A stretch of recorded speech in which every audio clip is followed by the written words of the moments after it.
Gimana tetangengan gitu? Kunoro berit Kang, meniru dat parabot di dapur rarejek, gaigetan berit. Pan aya racun berit, pamer ti Mang Jajang.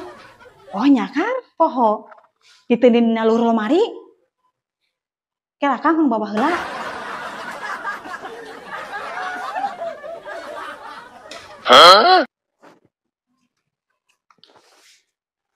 Kang, ieu teh kumaha carana?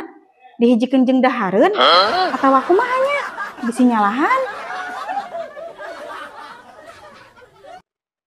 Ieu mah ulah dihijikeun jeung dahareun nih.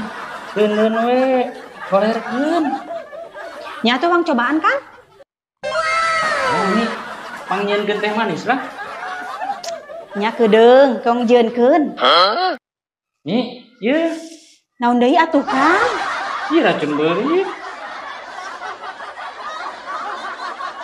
Dicampurkeun jeung teh manis Kang? Dihijikeun jeung teh manis? Keunleun eta mah. Nya kudu dicampurkeun kana teh manis. Aja teu akal. Aneh-aneh wae. Oh, suguhan teh nita dicampurkeun. Apakna abdi leuwas Kang? Anjing,